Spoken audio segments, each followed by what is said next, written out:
മുസ്ലിം league PV. അൻവറിനെ ഇപ്പോൾ എങ്ങനെയാണ് നിരീക്ഷിച്ചുകൊണ്ടിരിക്കുന്നത് എന്നുള്ള കാര്യം, അൻവറിന് ലീഗിലേക്കുള്ള ക്ഷണവുമായി ബന്ധപ്പെട്ട് പാർട്ടിയുമായിട്ട് ആലോചിച്ചിട്ടില്ല എന്നാണ് മുസ്ലിം ലീഗ് നേതാവ് പി.കെ. കുഞ്ഞാലിക്കുട്ടി പറഞ്ഞിരിക്കുന്നത്. കോൺഗ്രസുമായിട്ട് കൂടി ആലോചിച്ചിട്ട് മാത്രമേ തീരുമാനമെടുക്കൂ എന്ന് പറയുന്നു. കേരളത്തിൽ 10 കൊല്ലമായിട്ട് ദുർഭരണം നടക്കുകയാണെന്നും അൻവർ ഉന്നയിച്ച പ്രശ്നങ്ങൾ ജനകീയമായ പ്രശ്നങ്ങളാണെങ്കിൽ UDF അത് ഏറ്റെടുക്കുമെന്നും കൂടി കുഞ്ഞാലിക്കുട്ടി പറയുകയുണ്ടായി. ഇതിനൊക്കെയുള്ള പരിഹാരം എന്താ? ഇതിനൊക്കെയുള്ള പരിഹാരം കേരളത്തിൽ കഴിഞ്ഞ 10 കൊല്ലമായി നടക്കുന്ന ദുർഭരണം, അവർ തന്നെ ഇപ്പോൾ പുറത്ത് വന്ന് പറഞ്ഞുകൊണ്ടിരിക്കുന്ന ആ വേണ്ടാത്ത ഭരണം, കൊള്ളരുതാത്ത ഭരണം, അത് അവസാനിക്കല്ലേ വേണ്ടേ? അത് അവസാനിക്കണമെന്നുണ്ടെങ്കിൽ ഒരേ ഒരു വഴിയേ ഉള്ളൂ, അത് UDFനെ അധികാരത്തിലേക്കാണ്.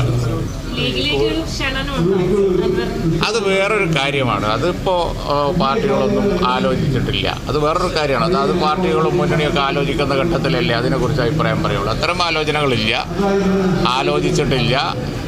ഇപ്പോൾ ഞാൻ മാത്രം പറയേണ്ട കാര്യമല്ലല്ലോ, കോൺഗ്രസ് ഉൾപ്പെടെയുള്ള പാർട്ടികളെ ഒക്കെ പറയേണ്ട കാര്യം. അത് അവരാലോചിക്കുക, നമ്മളാലോചിക്കുക, മുന്നണി ആലോചിക്കുക, അത് വേറെ അങ്ങനത്തെ അജണ്ടകൾ വന്നിട്ടില്ല. പക്ഷേ പബ്ലിക്കിൽ വന്നിരിക്കുന്ന ഗൗരവമുള്ള ജനകീയ പ്രശ്നങ്ങളിൽ UDF പ്രതികരിക്കും. അതേ ഇപ്പം പറയാൻ പറ്റും.